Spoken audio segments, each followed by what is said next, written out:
Good morning. I'm Joanne Jobin with Vid Media, and welcome to the Dryden Gold Investor Town Hall Forum. I'm delighted to welcome my longtime friend, Dryden Gold CEO Trey Wasser, and also joining us today is President Maura Kolb. Welcome, everyone. Today, the team will take you through the highlights of their recent drill campaign and future catalysts. Before we get started, I do want to remind you that if you have any questions for the company, please place them into the Q&A tab located at the top of your chat sections. We will answer as many questions as we can at the end of the presentation. And now I'd like to turn it over to Trey and Maura. Trey?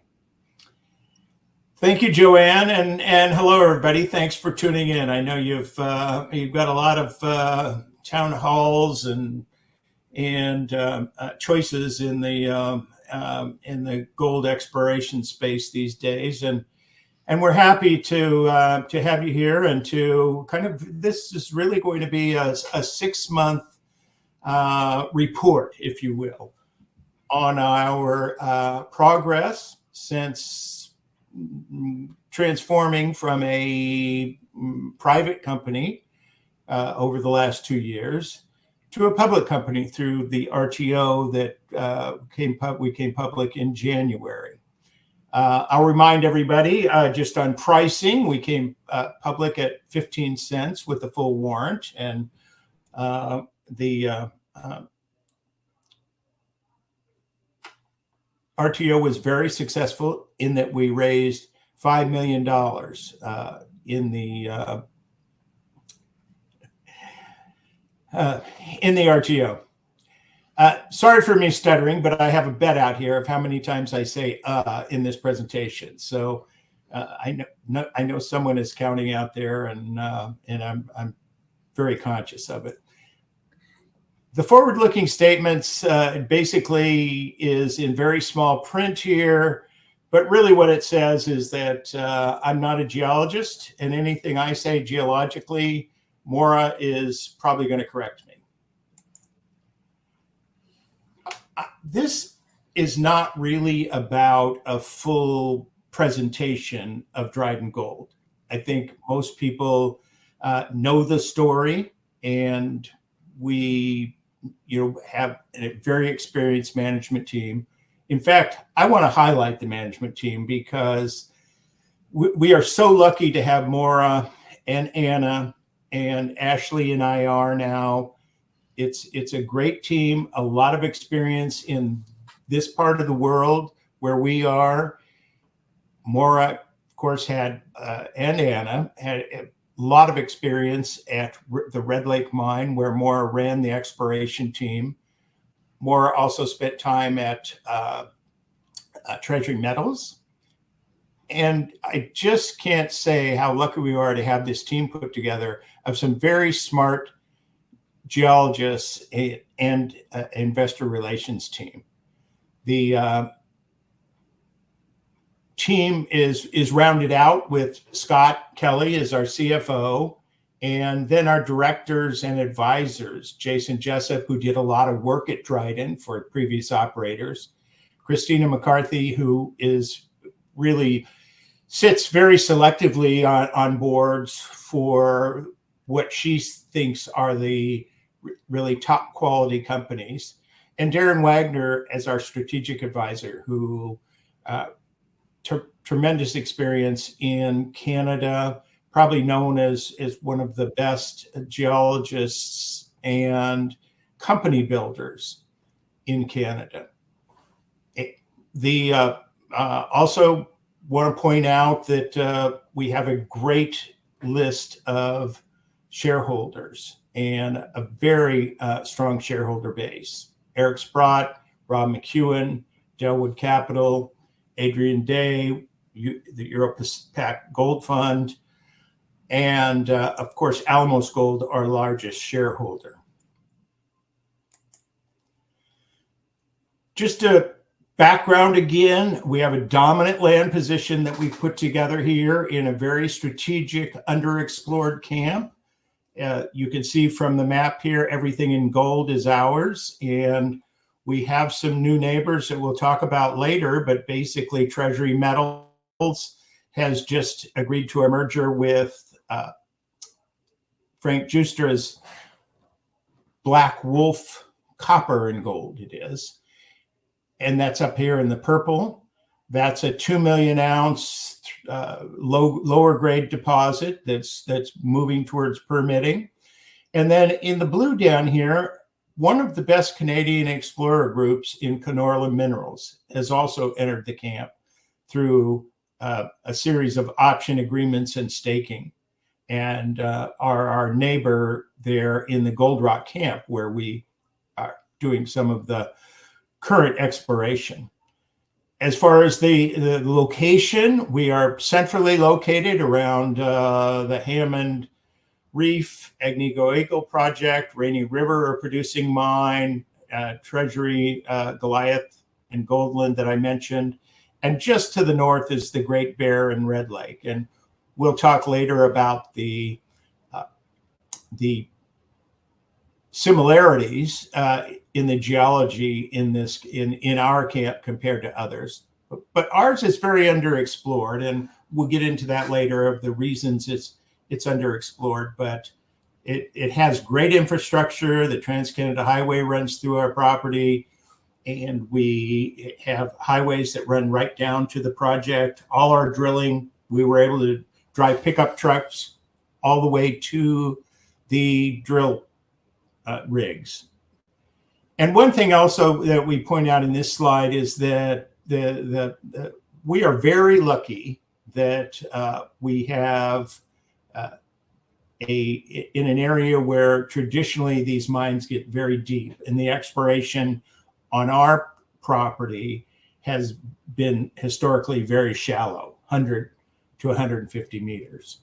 I always like to say in this that we have very high grade gold near surface. And the good news is we have an intercept on our property from a previous operator at about 70 meters depth that is 8.5 meters over of 3,497 grams per ton.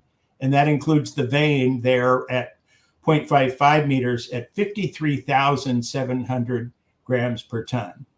The good news is we have that intercept. The bad news is we have that intercept, and the market's always looking for us to find more of that.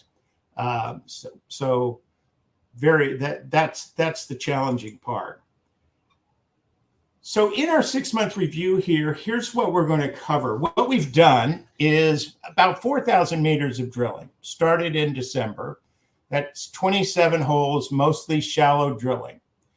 This is in a very high-grade gold system where there are 3 parallel vein structures, only one of which was really extensively drilled. And of course, that's where the previous operator saw that large intercept. What we have done is expanded that footprint and found more of these high-grade shoots that the previous operator drilled in their program around that high-grade shoot. And on top of that, we've continued to consolidate the district with 3 property purchases and some additional staking. So very important that this property package that we put together. In our program with this 4,000 meters of drilling, big question is, what have we learned? And this is where, again, I stress how strong our team is technically. And their experience going back to Red Lake and with more in the district at Treasury, they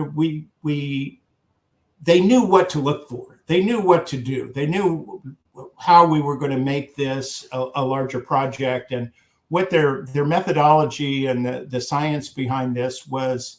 It was founded in experience. And so what we learned is that we have a very robust gold system here, a large footprint.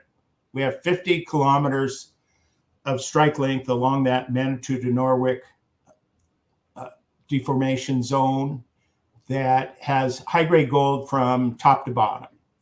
And a lot of that gold is near surface. So like Red Lake, we have the advantage that we we can expand the footprint here with shallower holes. So as you see up above, 4,000 meters, drilled 27 holes. So what's that? Maybe 125, 130 meters average. We learned some really important things too from this program. And Maura and Anna, they prophesized that what the previous operators didn't do was full sampling on their drilling. They simply sampled the high grade quartz vein, which came up in the core and was logged. We did full sampling, and what we showed at the sheared basalts, which really make up a footwall and a hanging wall to the vein structures, also are carrying very high grade. This was just simply not even sampled, or in some cases not drilled. The footwall, the previous operator would stop when they got outside of the quartz vein and didn't extend to into the footwall.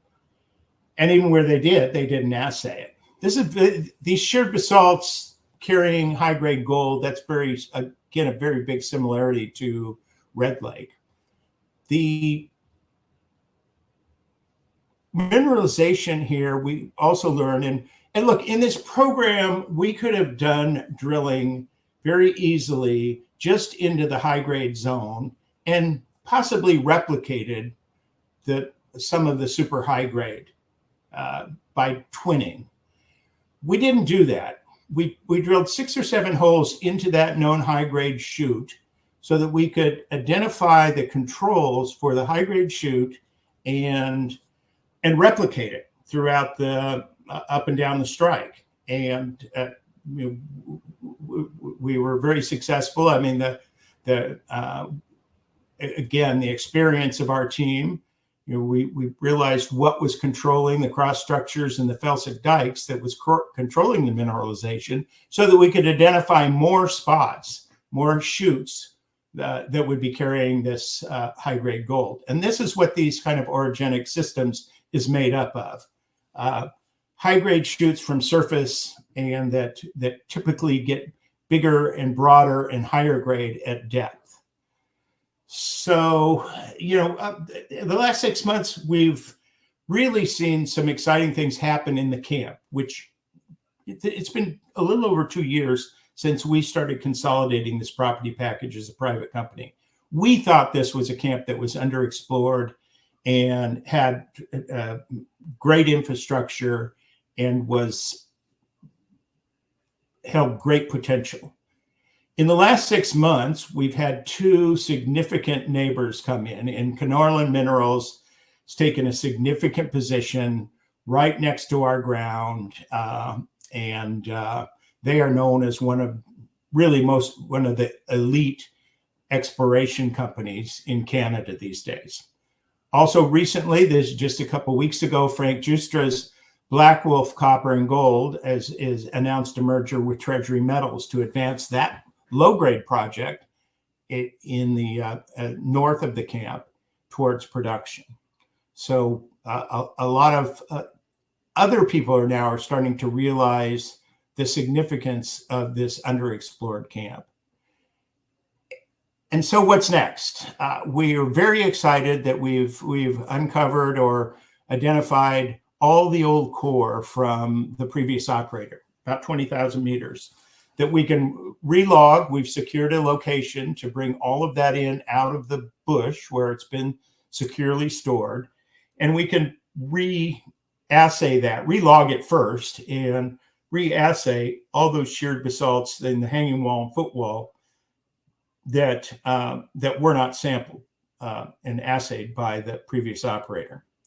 We're also planning a significant summer sampling program and geophysics on our Hinman project that is filling our project pipeline, and a fall drill program, which we took all of our money that we raised from the RTO and put it into the early program for 2 reasons. One, when we started to see the results from our drilling, where we did full sampling, we realized that there was a lot of core out there from the previous operator that was undersampled. And we want to see what that all looks like, because it'll also show us some other things as far as the controlling mineralization. The felsic dikes will show up in that, some of that core, hopefully, and just more indications of how and where to drill. And also, we are afraid of another bad fire season that might constrict any kind of drill activity and equipment in the field during the summer. So that's my review, and at this point, I'm going to let Maura turn it over to her and let her drill down, if you will, on what we've accomplished and where we're going. Thank you, Trey. So I'll recap quickly. Trey kind of did a great overview of what we've done so far, but I like this timeline slide just to show all of the things that we've been able to accomplish in the last 6 months. Remember, we just listed in January, so we're kind of a baby company, so to speak. And right out of the gate, we had some great results from our summer field program from last year. You don't often step off the side of the road and find a 13 gram per ton hit. But in Hinman, we were actually able to find 4 samples over 10 grams per ton on a new showing. So that's really exciting. And again, it just delivers more point that there is huge opportunity within this camp. And we have the biggest land position with 600 square kilometers of ground, very strategically positioned.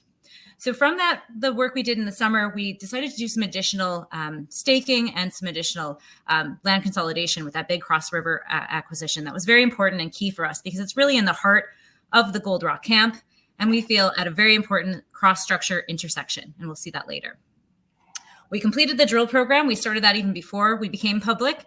We're very aggressive out of the gate because I really felt, and Anna and I discussed it, that there was huge opportunity to better understand the controls on mineralization here and start to get a handle on how we could explore successfully and find more high grade in this camp.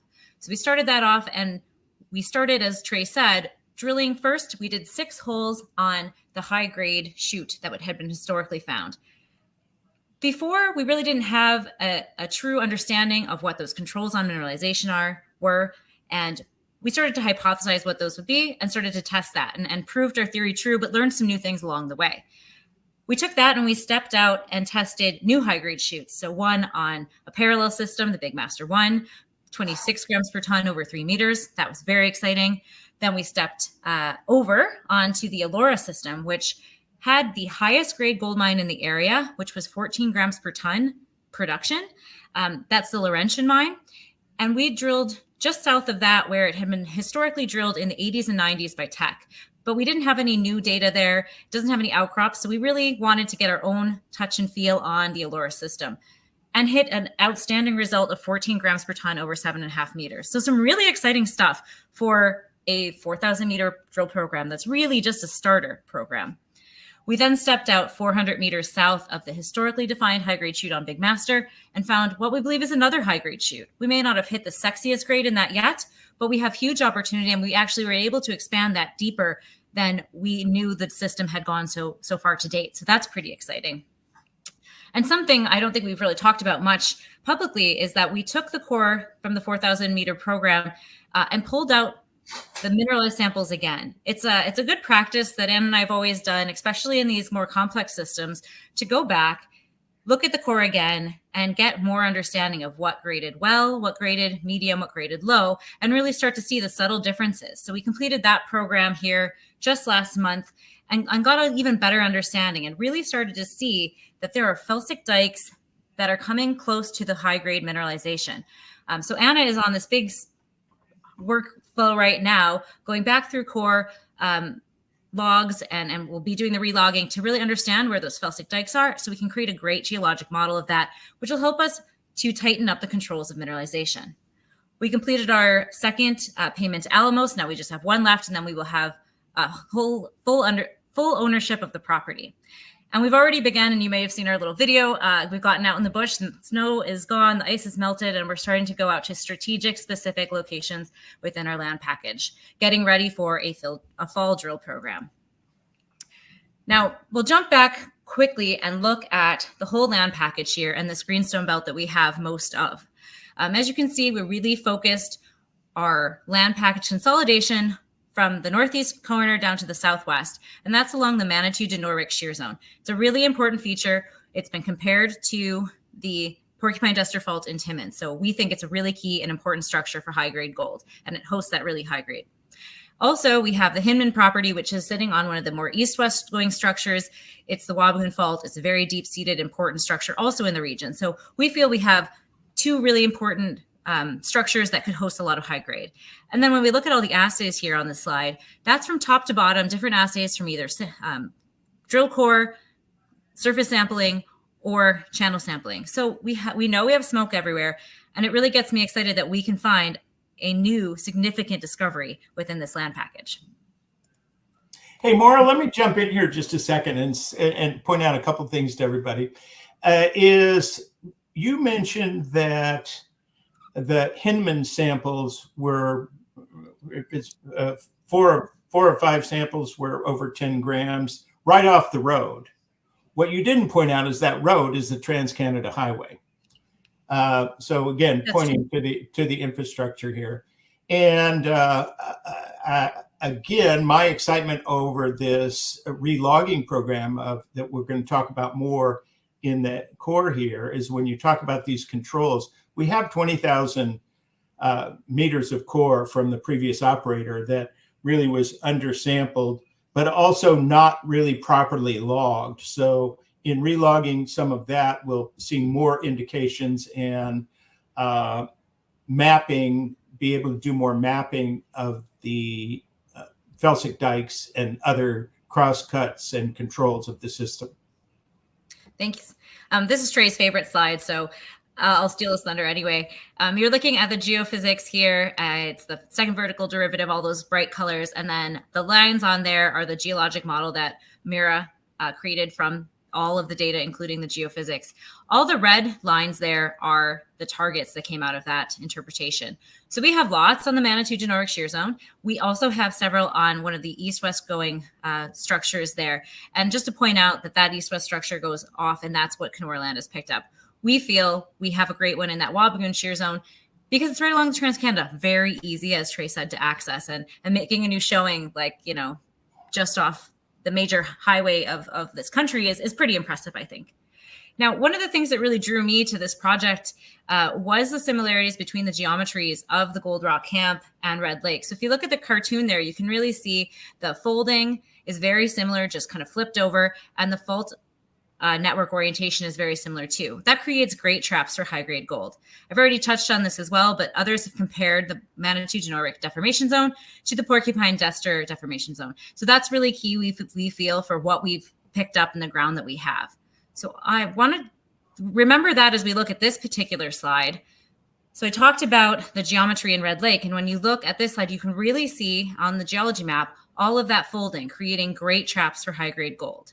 Now, our drill program really focused in on that red circled area, but we have 20 kilometer strike length just in the Gold Rock Camp with lots of these different intersection faults, but also complex geology too. So that creates a lot of different potential great traps. And this area is where we'll be focusing a lot of our specific field work based on those red targets that we saw in the last slide and some of the geologic intersection targets that we can see on this map. So that's already underway and very exciting. Something else to point out in the Gold Rock Camp, there had been some metallurgical work done by a previous operator. We have free high-grade nuggety gold here. Great recoveries, 99% once you add cyanide, so excellent. Again, that similarity between the Red Lake geology, and I just feel there's a real potential for a footprint of a large system in this area. So I think we'll switch gears and look a little bit at the drill program we did, why we did it the way we did, and what the outcome is. Just kind of recap that. So there were three major objectives that we set out to meet. One, to expand the footprint, get our own drill holes on the largest strike length. We need to prove that there's a big enough footprint here to host a significant deposit. And then it was very important for us to understand and test ourselves with oriented core, the controls of the high-grade gold, so that we can then use that to predict more of these high-grade shoots. which was the third objective, to start to test some of these additional high-grade shoots, and we were successful in finding new ones. So let's look first at testing the high-grade gold and how we did that, looking at the Big Master system and the Elora system. So the long section there is looking down the Big Master vein, and you can see the lots of dots clustered where the original high-grade shoot that Manitou had found was. We did a few holes there to expand that high-grade shoot, but to understand the controls. And we did hit high-grade gold mineralization on that. And then we tested the parallel structure, the Elora structure. So that is the one to the west in the map there. Again, that one hosted the highest grade gold mine in the area at 14 grams gold. So we tested where it had historically been drilled, but then we also did step outs. So I'll just go to the next slide and show you a little bit more on Elora. So we're just looking at the Elora vein now. So what did that look like? It looks a little bit different than what we see at Big Master, which is really a vein, pretty easy to follow on surface. In Trey's slide earlier, that was the Big Master vein outcropping on surface. Now this is more in sheared basalts with lots of alteration and sulfide mineralization. And we hit incredible grade of 14 grams per ton over 7.5 meters. And on our step out hole, although more narrow, we hit 53 grams per ton over a meter. So pretty exciting stuff to be intersecting. And then our furthest step out, we still hit the mineralized structure. So we know that it is continuing to the south as well. Now, very important to me was to be able to predict other high-grade shoots, because we need to find a lot of these to really have a significant gold deposit here. And I feel that we have one in the making. So we stepped out onto Big Master 1, which is a parallel structure. We intersected 26 grams per ton over 3 meters, showing that there's new high-grade shoot. We only did one drill hole on that. So there is definitely follow-up potential to more define that high-grade shoot. Then we stepped out 400 meters and hit another high-grade shoot, which we drilled a few holes on and continue to show that has depth extent. We also, through reinterpretation on that long section, found that there was another potential high-grade shoot with only 3 drill holes in it. So more follow-up to come, and definitely showing that we have high-grade targets to continue to drill and test in this camp. So very exciting stuff. Hey, Maura, before you jump forward, on that slide 2, I'll point out that we did a test that is about 500 meters on Big Master 2 to the north and did hit mineralization there, not necessarily a new high-grade shoot, but we do know that mineralization, I want to say that was a little over a gram over 3 or 4 meters. And while probably more the halo type of mineralization than where the vein carries, because we do have the ups and downs. I think Maura is going to get into this more as we go forward here, but the high grade in the vein itself is very nuggety. So you can drill 53,000 grams per ton in one place. And while they had some great intercepts, the previous operator was not able, with probably about 10,000 meters of drilling, to replicate another 53,000 grams. Had they replicated it, the property never would have been available to us. So anyway, that's my point there, that we did extend this mineralization to the north as well. Yeah, we tested to the north and south. And of course, to the north on Elora is off this map, but or about at the top of the map there is where the Laurentian mine is located. Yep. Okay, well, I want to talk a little bit about the resampling program and why we're so excited about it and why we think it's important. But I think first, the easiest way to really explain it is to show this little video, which will show what's sampled, what's not sampled. Find high-grade area. Here we're looking at a cross-section of Big Master 1 and Big... What that just did. Trey, are you touching it too? There. Here we're looking down at the model of the Big Master and Elora gold system. We're going to zoom in now on the historically defined high-grade area. Here we're looking at a cross-section of Big Master 1 and Big Master 2 with just the lithology on the drill holes. Now we're showing the areas that were sampled down these drill holes. Our new holes are the ones that are completely sampled. The previous operator did selective sampling. As we switch between showing the complete sampling to just the elevated gold values, you can really start to see the opportunity in the hanging wall and footwall. The selective sampling really gives an incomplete picture to the hanging wall and footwall mineralization.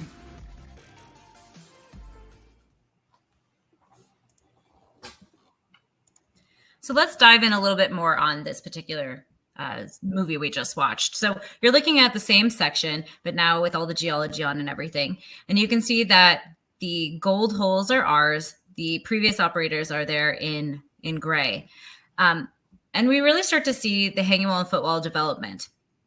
Like Trey mentioned before, we have 20,000 meters of historic core that was selectively sampled. So there's an opportunity for more continuity between the hanging wall and footwall that just wasn't sampled properly or was just very selectively sampled. So maybe a little veinlet, but would have very much missed the sheared basalt opportunity. So we think that's very exciting, and we'll learn a lot from that.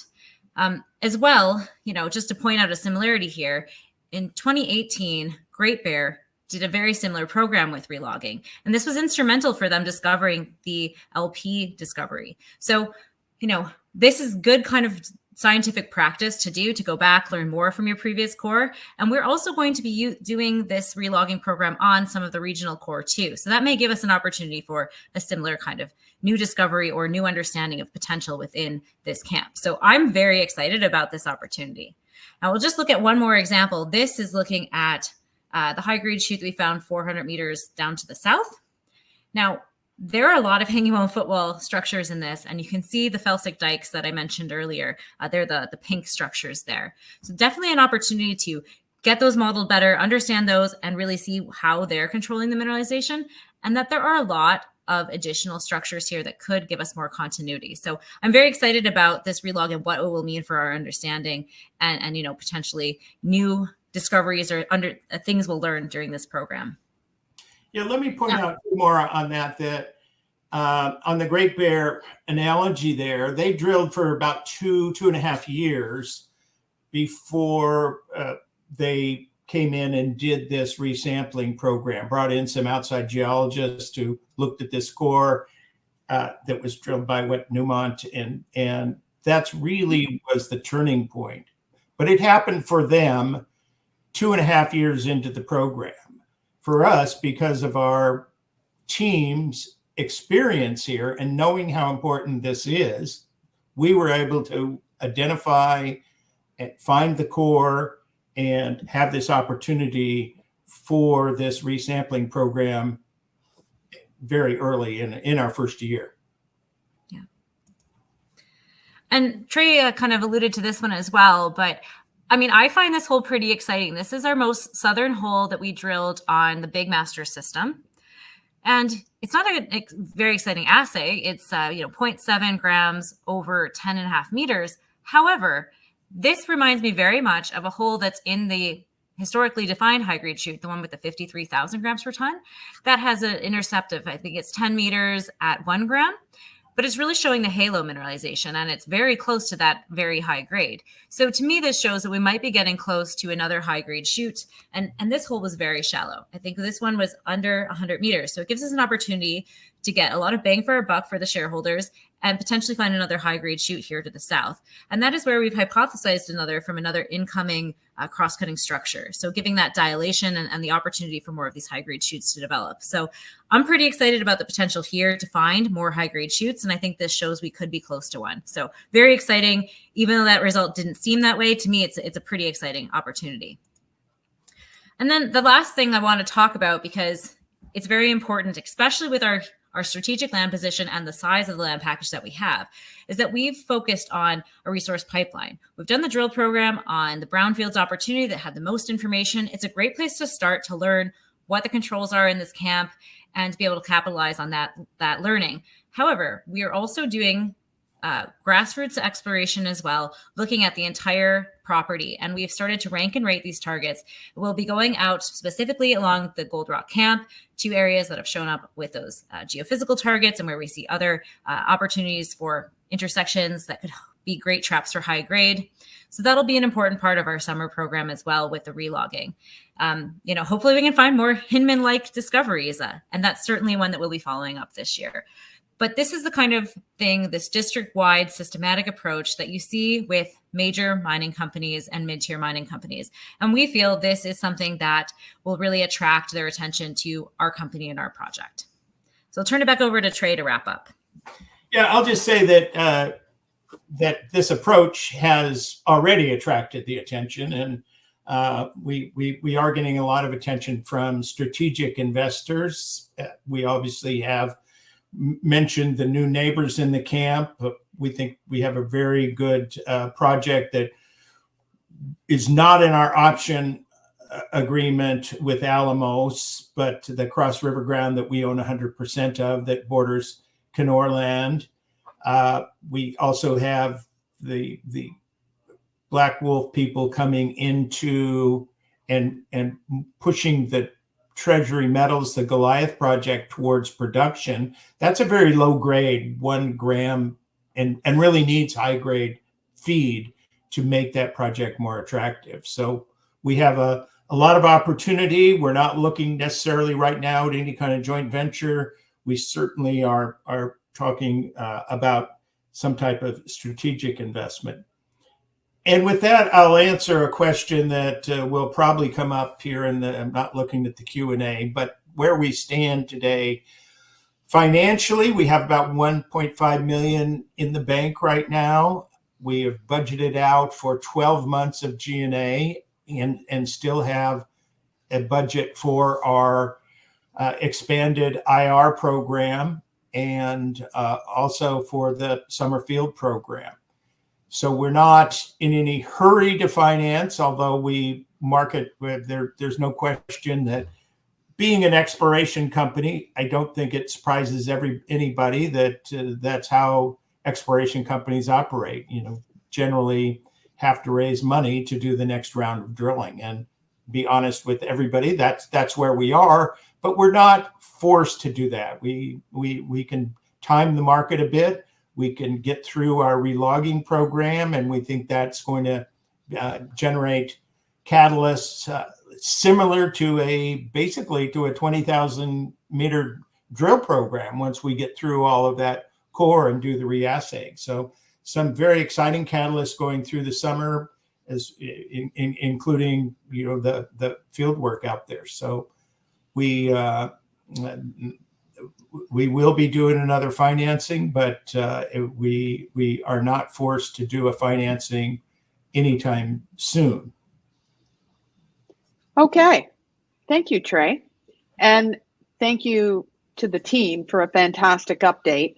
I'm sure there's so much potential on all fronts here, on the corporate side and obviously on the geological side for the property itself. So I can only assume that the entire team is just absolutely excited about what they see coming down the pipeline. Absolutely. So we will take questions from the audience. Just a reminder, everyone, please do place your questions in the Q&A tab located at the top. And as Trey has already answered one of the finance questions, Adrian is asking, further to the budget, which you've talked about, how much flexibility do you have if the financing market and the stock price remains weak? Well, as I mentioned, we have budgeted out for 12 months of G&A, so going into next April. And we have really not a lot of flexibility as far as our summer program. We still have about $300,000 that needs to be spent this year from our flow-through money. So there's not a tremendous amount of flexibility there, but we feel in the end that if we can make progress this summer through the resampling program, feels like the market is getting a little better.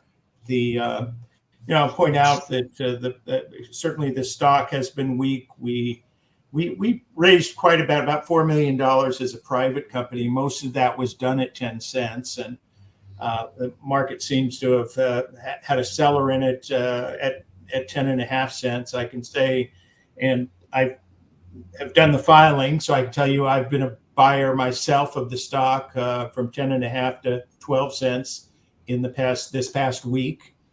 So I'm certainly a believer in the story down here, and I think while we don't want to have to,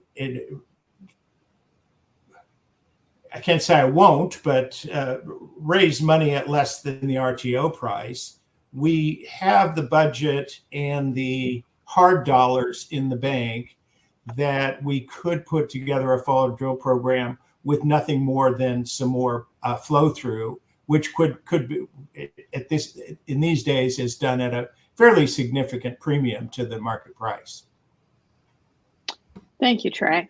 So as you can imagine, we're getting a lot of questions on the resampling here.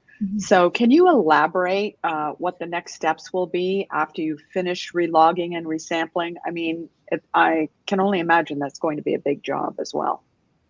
Well, it'll be partially what we see when we start doing this. We're very lucky, as I said, the core is in great condition. It was stored actually at one of the old mine sites, so really well kept.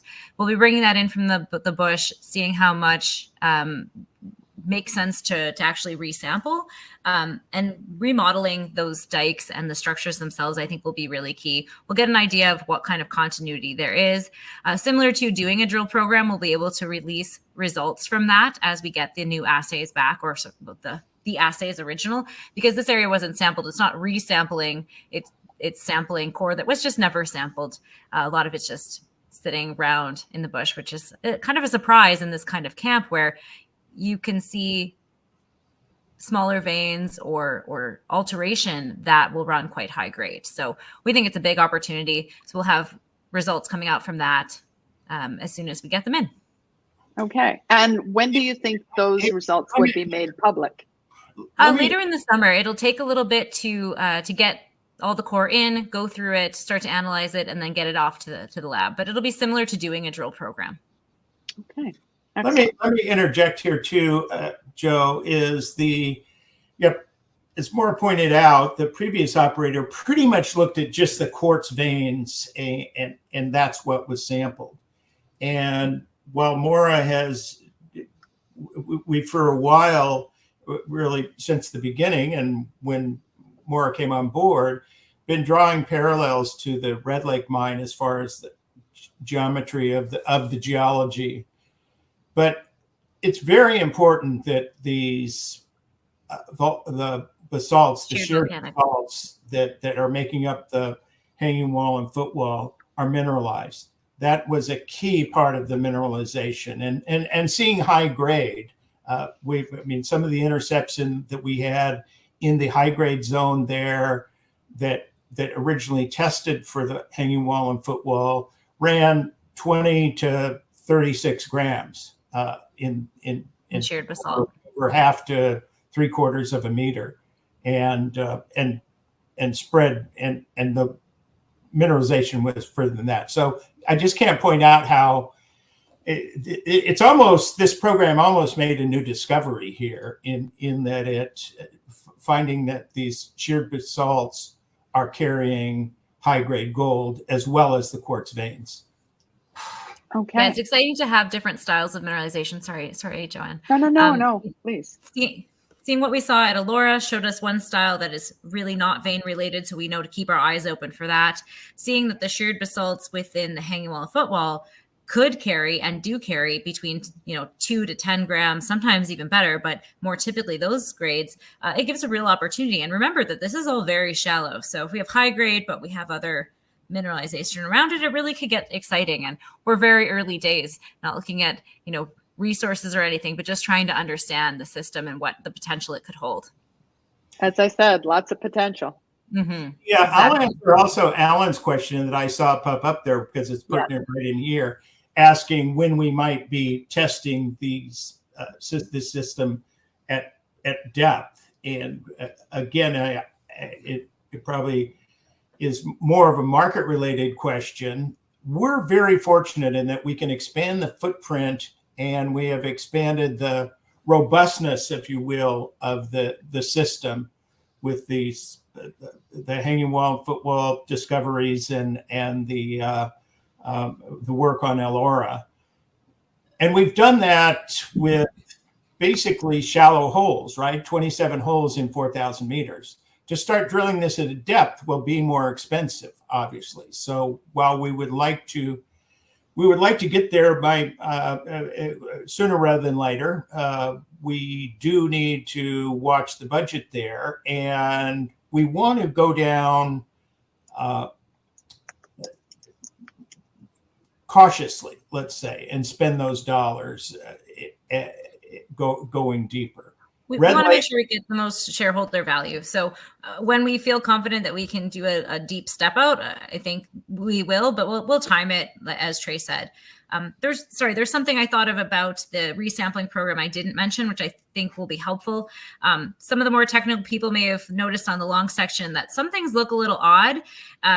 There seems to be holes or things that have no grade that feel like they should. Well, we believe that's kind of related to some of this selective sampling. We don't actually have the widths because they just sampled a narrow little quartz vein, but not anything around it. So I think that will really help us with the full interpretation. We'll be able to do long sections on the other veins as well, because we'll have a more complete picture of the sampling. So that's something I hadn't mentioned, but look forward to that. And I think that could lead to additional high-grade shoots in those hanging wall footwall structures. It is not uncommon in these systems to have parallel structures close together, and that's great and kind of what you want. So sorry, something I hadn't mentioned about the relogging. Thank you. Here's a question. Are there structural lineations, and what is the direction and plunge? What is the rake of the high-grade shoots at BM Elora? So the orientation that we saw on the long section is going to, just gonna pull it up. So we're heading towards the south with that orientation. It's very steeply plunging about 80 degrees. And we see the same at Elora. Elora also struggles with the same problem I just mentioned. It's very selectively sampled, and that was pretty common in the 80s and 90s. So we feel we have an incomplete picture there because we don't have assays on some of the pierce points. So it makes that long section, which a little bit more difficult to interpret, but we see very similar striking, or going to the south, words are eluding me at the moment. And that lineation matches what we see for the intersection lineation between the Manitou-Dinorwic shear and those more east-west structures, the D1s. It also is very similarly matching to the fold architecture. So that fold hinge lineation is the same orientation. So I got a chance to work with Francois Robert a little bit when I was in Red Lake, and we kind of looked at this thesis as well for all the high-grade shoots within Red Lake. Most of them are oriented the same way as the fold hinge lineations and the stretching lineations. So we haven't seen a lot of minerals to measure stretching lineations, so we've been focused on the folds and the intersection lineations, but it's something that we have our eye out in this summer field program to look for more of those stretching lineations and see that they all match. There'll be subtle variations because of local things, but if we can get that orientation right, it really helps us with like a deeper high grade shoot potential. So hope I explained that well enough for every level of listener, so it wasn't too technical. And I'm sure Eric will come and see you at the Quebec conference, so he can talk to you. He can talk to you a little bit more. Right over my head. That's fine. Mine too. It's okay. Can you talk a little bit about the depth of the overburden and any possibility for stripping and trenching in certain areas? We're super lucky here. We actually have quite a bit of outcrop. I would say within the Gold Rock camp, we're looking at almost 30%, which is really quite high for this region.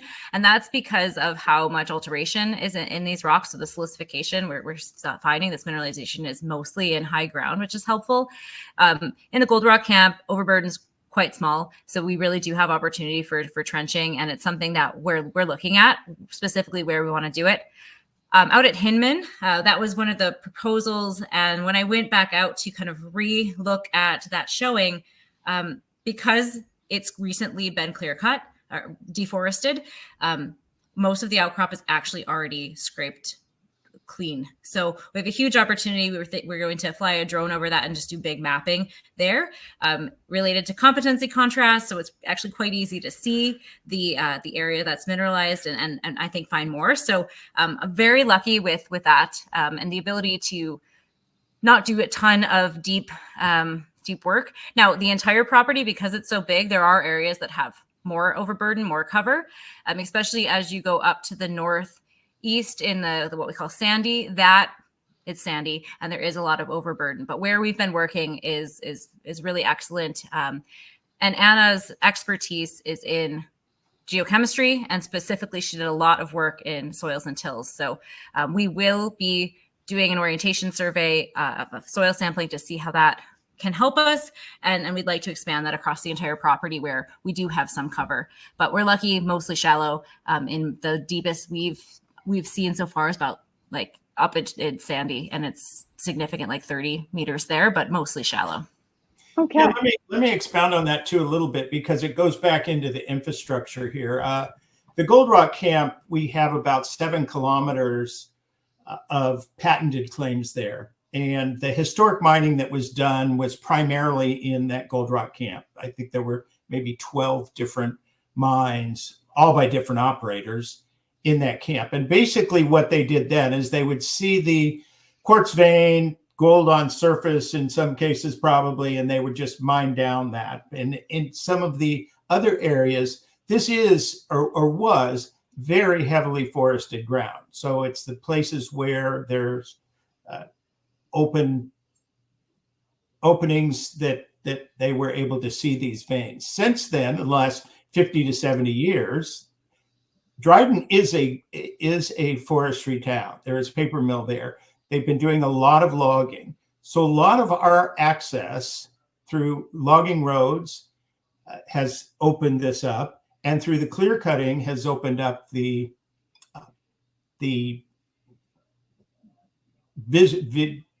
not just access, but the ability to sample and stripped off the overburden. Yeah, and see outcrop. Okay. Trey, you mentioned several times through your presentation that you've got new neighbors. So of course the question of potential JVs in the near future has come up. Is there the possibility of that for efficiencies, or is drilling in the short term the key focus?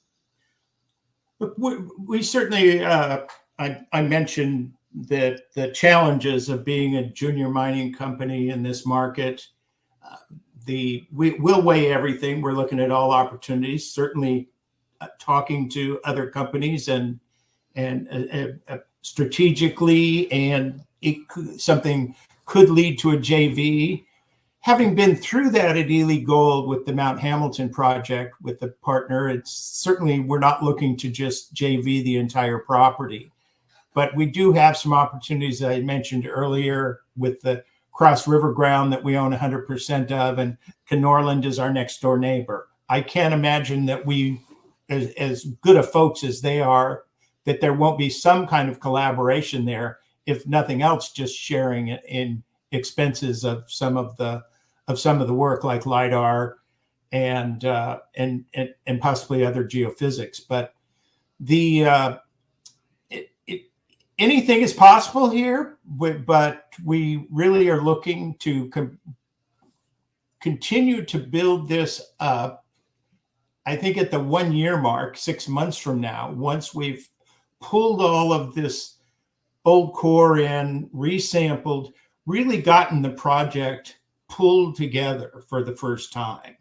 And we continue to consolidate with staking and property purchases. But I'll just say that anything is possible. We really are looking more for a strategic partner than we are a joint venture partner at this point. But for part of the property, certainly some type of joint venture is a possible way to finance the development of this property.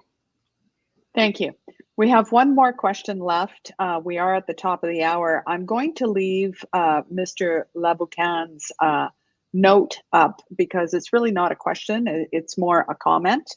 But the final question of the day is, are you hoping to target new prospects along the Big Master and the Elora zones in the fall, or will there be new zones or areas drilled? So I think it would be a combination. So certainly we have some follow-up targets from the first program of the new high-grade shoots that we found. the slide that's still up showing that one that has 3 drill holes historically drilled, filling that in could be really exciting. So it'll be a combination of that. I always like to test the boundaries. Like we want to develop this and really get something new. So I think we should test additional new high grade shoots. And I'm very excited to see what comes out of the relogging program. I mean, Great Bear's a very exciting example of making a completely new discovery through going back and looking at old data. I hope we can get that lucky and find VG and some regional core and be able to interpret and put it together. But that's why we're doing so much of the homework now of what we think the controls are and where those would be. So it'll be a bit of both. Certainly, we want to continue to focus on high grade and finding more of it. So I hope that helps. Yeah, Thank you. Let me add to that the Cross River ground that Maura mentioned how strategic it was. First of all, it did come with an exploration permit, so it's off of our patented ground, but available for exploration and drilling. It also was the home of the highest grade mine in the camp, the Queen Alexandra, that mined at just under an ounce per ton. The and the geophysics, my favorite map, if Maura put it back up, slide back up to it, is really lights up down there with not only the on the main structure going southwest to northeast, but also on that major cross section there next to where we border Kilorlin's new ground. So that's an exciting area to get down to and is opened up. It would be obviously, you can see on this map, a large step out from the Gold Rock area up where we're working right now. But it's an area we're very excited about. And it is basically open for exploration. And oh, by the way, Maura just recently was out on site there and found the old core from that. So we'll be able to do some relogging and sampling. We're not the results we've seen from that core are really not very clear. So we're excited to get that core in as well. Thank you. Trey, I'm going to have to end it or we're going to be cut off here. We are at the top of the hour. So thank you everyone for joining us today. If you have any questions, please send them to Maura at mjkolb@drydengold.com. The presentation will be available on Dryden's website within the next 24 hours, as well as across all of our vid social platforms and website. Just a quick reminder to please fill out the quick questionnaire before logging off. This helps us and the company to communicate more effectively with you. Thanks to everyone who joined us today, and we look forward to seeing you at the next Town Hall Forum. Goodbye, everyone.